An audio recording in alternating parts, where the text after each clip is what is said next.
Bonjour et bienvenue dans ce nouveau numéro de Label Entreprise avec au sommaire la place de l'innovation dans l'artisanat en compagnie de Laurent Tournier qui est gérant d'Éole Composite, une entreprise qui conçoit et fabrique des pièces techniques avec des matériaux composites. Et à ses côtés, Cyril Leméraud, conseiller en développement économique à la Chambre de métiers de l'artisanat du Morbihan. Et j'ai oublié de préciser que Laurent Tournier est lauréat national du prix Star et Métiers. Bonjour messieurs. Bonjour. Bonjour. Pour commencer, Laurent, est-ce que vous pouvez nous expliquer qu'est-ce qui vous a sensibilisé à l'importance de l'innovation? Alors principalement, il y a deux facteurs. Le premier, c'est qu'on a une clientèle qui est assez singulière dans le sens où on s'adresse pour l'essentiel à des gens qui font de la course à la voile, la course océanique, et qui n'ont qu'une envie, c'est aller plus vite que leurs copains. Donc naturellement, ils ont tendance tous les jours à nous pousser dans nos retranchements et à nous demander de sortir des pièces plus solides, plus jolies, plus vite fabriquées. Donc c'est la première raison qui nous pousse à nous remettre en cause de façon quotidienne. Et puis il y a la pression concurrentielle, puisque ça doit être un marché relativement, qu'on peut considérer comme un marché niche. On est quand même quelques concurrents dans le monde à se battre le morceau. Et du coup, c'est bien d'avoir un temps d'avance sur les copains pour pouvoir proposer des choses plus originales à nos clients. Et avant de vous lancer, vous aviez quand même conscience que l'innovation pourrait jouer un rôle important dans le développement de votre entreprise? Alors moi j'ai une formation d'ingénieur, donc déjà ce qui me pousse tous les jours à aller au boulot et essayer de trouver des solutions nouvelles, c'est le challenge technique. Et du coup évidemment qu'on ne se satisfait jamais de l'état de l'art jour J, et jour J plus 1 on se dit qu'on fera mieux, encore une fois plus vite. Donc c'est moteur même, je dirais, dans l'activité quotidienne, quoi. Et alors, quelle est l'innovation que vous avez mis en place récemment? Alors donc il y a quelques années déjà, parce qu'on a déposé le brevet en 2012, j'ai déposé le brevet en 2012, en fait on fabrique des pièces composites en une seule étape pour schématiser, des pièces qui étaient précédemment fabriquées en plusieurs étapes successives. On a réussi à tout englober dans une seule et même opération de cuisson en l'occurrence, qui permet d'avoir des pièces mécaniquement plus pérennes et qu'on fabrique en plus de façon un peu plus rapide. Cyril, est-ce que vous pouvez nous dire un petit peu quelle est la place qu'occupe l'innovation dans l'artisanat? Alors on a un exemple d'innovation technique avec Laurent Tournier, mais globalement l'innovation dans l'artisanat se caractérise par de multiformes en fait. Ça peut être l'apport d'un service complémentaire à la clientèle, ça peut être le développement d'un nouveau concept sur le plan commercial, une nouvelle organisation interne à l'entreprise. Donc l'innovation est très présente dans l'artisanat, mais effectivement vis-à-vis de l'extérieur et parfois même du ou de la dirigeant d'entreprise, peu visible en fait. Est-ce que ça veut dire qu'aujourd'hui, c'est quand même compliqué de créer son entreprise dans l'artisanat sans avoir en tête l'innovation, même si elle n'est pas aussi pointue que l'exemple de Laurent? Est-ce que ça veut dire quand même qu'il faut réfléchir à savoir comment on améliore la façon dont on fait son métier? Ça veut surtout dire qu'en amont, il faut être dans une approche liée à un projet, c'est-à-dire qu'il y a votre savoir-faire technique et manuel qui caractérise l'artisanat, mais derrière, il y a tout l'aspect notamment organisationnel, réalisation, l'aspect communication aujourd'hui qui est très important pour valoriser au mieux son produit ou son service à l'égard de sa clientèle. Donc, et le cas échéant, effectivement, intégrer une dimension innovante sur un service, sur un mode de distribution ou un mode de consommation afin de se démarquer des autres en fait. Comment ça s'organise l'innovation au sein de votre entreprise? Il y a une méthodologie particulière qui est mise en place? Alors, tous les collaborateurs ils sont sensibilisés au fait que toutes les idées sont bonnes à prendre en fait. Donc, les bonnes idées, elles n'arrivent pas forcément dans le cadre d'un brainstorming formel, organisé, institutionnalisé tous les lundis matins, 10h, on se réunit les gars et puis on essaie d'être un peu plus intelligent. En fait, les idées, elles arrivent naturellement. Moi, j'essaie de faire en sorte que tous mes collaborateurs aient aucune espèce de retenue quand qu'il leur semble avoir une idée qui permet d'améliorer. Alors, je veux dire, on ne réinvente pas la poudre tous les jours. Je veux dire, l'innovation, c'est au quotidien des petites touches, des petites avancées, des petites astuces. Et je suis sûr qu'il y a plein d'artisans qui innovent sans le savoir. En fait, ils améliorent leur quotidien, ni plus ni moins, et celui de leurs salariés. Et du coup, en général, ça satisfait bien les clients. Donc, c'est plus un état d'esprit que véritablement une méthodologie Et comment on le met en place cet état d'esprit? C'est justement ça, vous avez sensibilisé vos collaborateurs en leur disant dès que vous avez une idée, apportez-la moi et puis on verra ce qu'on peut en faire. Ouais, c'est ça, apporter-la à l'entreprise. Alors moi, je ne suis pas forcément au quotidien, au contact de tous les gars en même temps. Hein. Je veux dire, ils travaillent aussi ensemble, en équipe. Bon. Et c'est vraiment qu'il n'y ait aucune retenue. Alors à la fois, quand on a un problème et qu'on se pose une question, c'est bien d'aller demander plutôt que d'essayer de se débrouiller du truc dans son coin. Voilà. Et puis quand on a un moment, une petite idée qui paraît être un peu originale, c'est de la livrer et dire « et vous en pensez quoi ?» Moi, c'est vraiment un état d'esprit, un fonctionnement un peu collégial. On n'a pas de fonctionnement vraiment hiérarchique dans l'entreprise. Moi, j'ai l'entreprise de fait, j'ai quelques responsabilités, mais sinon, le reste de mes collaborateurs, tout le monde est plus ou moins à pied d'égalité. En tout cas, par rapport à ce critère-là, proposer des choses originales, il n'y a pas de hiérarchisation, quoi. Et même si c'est au fil de l'eau et sans méthodologie, est-ce que vous avez, je sais pas, quand même un rendez-vous, une réunion hebdomadaire, mensuelle, où vous dites, voilà, là, pendant 3 heures, on lâche les machines, on lâche la production et on essaye de réfléchir tous ensemble sur une thématique pour essayer d'améliorer? Ça arrive, ouais. Alors c'est pas organisé, je veux dire, de façon très aussi formelle. Ouais. C'est plus quand le besoin se fait sentir de, là, on bute sur quelque chose, ou on a un client qui nous a sollicité, qui nous a... Alors à ce moment-là, les gars, on arrête tout, on se met autour de la table et voilà la problématique, voilà ce qu'on sait faire, voilà ce qui nous manque, les obstacles et comment on peut arriver à les contourner. Et en général, ça ne sort pas de la réunion, hein, la solution. Ça fait son petit bonhomme de chemin le jour, la nuit. Et au bout de quelques temps, ça revient un peu tout seul, quoi. C'est assez étonnant d'ailleurs. Cyril, comment vous accompagnez, comment plus largement les chambres de métiers et de l'artisanat accompagnent les artisans? Alors, le réseau des chambres de métiers a développé une expertise en matière d'accompagnement et des entreprises, notamment sur la phase développement. Donc, nous, on est des acteurs de terrain, donc on est au contact quotidien avec les dirigeants d'entreprise. Donc, la première étape, c'est bien évidemment la détection des projets, de la dimension innovante du projet et surtout de la capacité de l'entreprise à mener à bien ce projet-là. Ce qu'il faut savoir, c'est que sur l'innovation, on est d'abord et avant tout sur un travail collaboratif. Donc, l'entreprise, nous, chambre de métier, mais aussi tout un réseau de partenaires associés que sont les technopoles, les universités, les organisations professionnelles et différents partenaires institutionnels aussi. Le réseau de chambres de métier peut par ailleurs s'appuyer sur des pôles d'innovation artisanale, que ce soit sur des branches d'activité ou sur des actions un peu plus thématiques autour de l'environnement, l'accessibilité, etc. Combien vous avez mis de temps pour vivre de l'innovation? Vous l'avez dit tout à l'heure, vous aviez déposé le brevet en 2012, mais pour que le brevet soit déposé en 2012, je pense qu'il y avait eu un petit travail en amont. Ouais, on a mis quelques petites années à développer le process et je dirais qu'on en récolte les fruits véritablement depuis 2014. Donc entre le moment où on dépose, le dépôt du brevet, en fait, il y a une période de recharge d'antériorité. Le brevet est rendu public que quelques mois, 18 mois plus tard.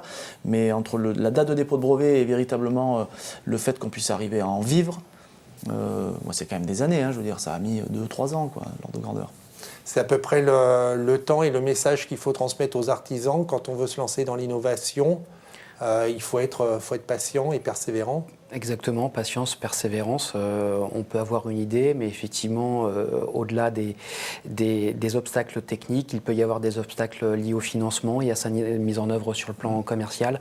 Donc c'est avoir du temps pour justement faire mûrir ce projet et le mener à bien. Donc à la fois de la patience, de la persévérance et aussi beaucoup de temps. L'innovation, c'est au fil de l'eau, mais de temps en temps, on franchit quand même un cap. Quand on a franchi ce cap et qu'on a une belle innovation, est-ce qu'il faut absolument la protéger? Est-ce que vous l'avez déposé? C'est ce que je disais tout à l'heure. Je pense qu'on peut. L'innovation, ça ne se résume pas uniquement au dépôt de brevet. Hein. Le dépôt de brevet, c'est à la fois une protection, parce qu'on n'a pas envie de se faire piquer l'idée par les copains. Et puis ça donne une assise, je veux dire, au travail de R&D qui est fait dans l'entreprise. Ça rend concret ce boulot-là. Mais je veux dire, évidemment qu'on ne se contente pas de... C'est pas uniquement... Puis une fois qu'on a déposé un brevet, on en vit, mais il faut continuer à avancer. Là, au moment où je vous parle, à l'atelier, ils sont en train d'essayer de faire évoluer le truc pour être encore plus performant, mécanique. Et bon. Donc, c'est pas une fin en soi, quoi, le brevet. Et quand est-ce qu'on sent, alors bien sûr, ce n'est pas une fin en soi parce qu'on innove tous les jours, mais quand est-ce qu'on sent qu'il faut déposer le brevet? Quand est-ce qu'on sent que l'innovation est suffisamment importante? C'est plutôt des conseils qui m'ont alerté sur le fait que ça méritait vraisemblablement d'être déposé. C'est aussi le rôle de la Chambre des métiers de l'artisanat, quand un artisan vient vous voir en disant là vous avez franchi quand même un gap qui est important et ça serait bien de déposer un brevet. Oui, c'est ça. Donc déjà, ce qu'il faut, comme l'évoquait Laurent, tout n'est pas brevetable, mais effectivement, à partir du moment où il y a une vraie avancée sur le plan technologique qui confère un avantage technique, concurrentiel, commercial, effectivement là, il faut vraiment veiller à pouvoir préserver cet atout-là et cette avance de l'entreprise, évidemment. Le dossier est un peu complexe. Vous aidez à le monter, le dossier pour le dépôt de brevet? Non, généralement, c'est vraiment des choses extrêmement techniques. Laurent évoquait la recherche d'antériorité, la dimension technique de ce que l'on peut breveter, comment on formalise les choses, sur quel aspect. Donc, ce sont les artisans. Ce sont des consultants, des cabinets très spécialisés, dont généralement c'est le principal métier, c'est d'accompagner les entreprises à la mise en œuvre de ce brevet-là. Qu'est-ce que ça apporte d'avoir été à l'origine d'une innovation? Est-ce que c'est juste un apport financier qui n'est pas négligeable ou ça apporte d'autres choses? Non, bah déjà c'est quand même un minimum une fierté, je veux dire, de réaliser quelque chose de nouveau. Alors on a souvent l'image de l'artisan, de quelqu'un qui maîtrise un savoir-faire ancestral, et c'est un peu en rupture, je veux dire, l'innovation quand on parle de brevet, ben pour le coup un brevet forcément c'est nouveau, on ne reproduit pas des recettes connues. Néanmoins, je trouve que les deux approches sont parfaitement conciliables. Nous, pour être capable d'innover, il fallait qu'on maîtrise un tant soit peu notre métier d'un point de vue je dirais conventionnel. Donc ce que ça apporte, c'est que clairement c'est ce qui nous fait avancer, effectivement, ça nous apporte plus que ça nous rapporte. En réalité, ça nous apporte de l'épanouissement, le fait de ne pas tomber dans la routine et de devoir reproduire tous les jours les mêmes recettes. Voilà, moi, je trouve que c'est vraiment le moteur de l'entreprise. Enfin, chez nous, en tout cas, c'est vraiment le moteur de l'entreprise. Vous le décelez auprès des artisans que vous accompagnez, effectivement qu'une innovation, ça apporte, avant de rapporter, ça apporte de la motivation, de l'enthousiasme et puis peut-être même une cohésion d'équipe. Oui, exactement. C'est-à-dire qu'aujourd'hui, l'innovation, c'est de la création de valeur. Alors, création de valeur au sens strict du terme sur les aspects financiers, mais comme le décrivait Laurent Tournier, ça va bien au-delà, notamment sous l'angle managérial, faire partager les idées, les projets, faire travailler les salariés ensemble, les fédérer. Et c'est vrai que ça a un excellent levier sur le plan managérial, puisque effectivement une innovation qui aboutit permet aussi de créer un sentiment d'implication et de fierté pour les salariés, et justement de continuer sur cette dynamique collective-là et faire progresser l'entreprise globalement. Alors, un message que je voudrais faire passer quand même rapidement, c'est que faut quand même, alors, encore une fois, l'innovation, c'est pas forcément, la finalité, c'est pas forcément le dépôt d'un brevet. Mais si tant est qu'on est dans l'idée d'eux, il faut être très prudent sur le caractère, le fait de ne rien divulguer, parce que ça rend caduc le dépôt de brevet en l'occurrence. Donc, il faut de rien publier, c'est-à-dire que vous, sur le processus que vous aviez mis en place, vous n'aviez rien dit, pas d'article et ainsi de suite, parce que dès qu'il y a une publication... Exactement, c'est plié, ça veut dire que s'il y a un contrefacteur qui met le doigt sur une publication antérieure à la date de dépôt, ça met à néant donc c'est vachement important de sensibiliser ses collaborateurs aussi à ça, c'est-à-dire on vit en équipe, mais les secrets on les garde, jusqu'au jour où on dépose, et là on est protégé et on peut au contraire essayer de le valoriser et en parler. Mais il faut être prudent par rapport à ça. Vous qui le vivez de l'intérieur, est-ce que vous pensez que l'image de l'artisanat évolue? Vous l'avez évoqué tout à l'heure, on est sur des métiers anciens, sur des secteurs traditionnels, mais l'innovation est omniprésente. Est-ce que vous trouvez que l'image des artisans évolue et que cette image de modernité, d'innovation, maintenant colle à la première entreprise de France qu'est l'artisanat? Complètement, puisque aujourd'hui, le gros avantage d'une entreprise artisanale, c'est une TPE sur un secteur géographique qui généralement reste relativement restreint, sauf cas particulier, donc avec un contact quotidien avec les clients et la nécessité de fait de s'adapter à la fois aux attentes, aux évolutions de mode de consommation, de communication. Donc aujourd'hui, l'artisanat se doit effectivement d'être moderne pour justement être au plus près de ses clients et de leurs attentes. Ah, c'est pas non plus un hasard si les grands groupes, il y a de plus en plus de projets collaboratifs où on va chercher les idées originales dans les petites boîtes, dans les TPE, les PME, parce qu'on a une vraie liberté, c'est vrai à ce niveau-là, nous, de proposer des solutions.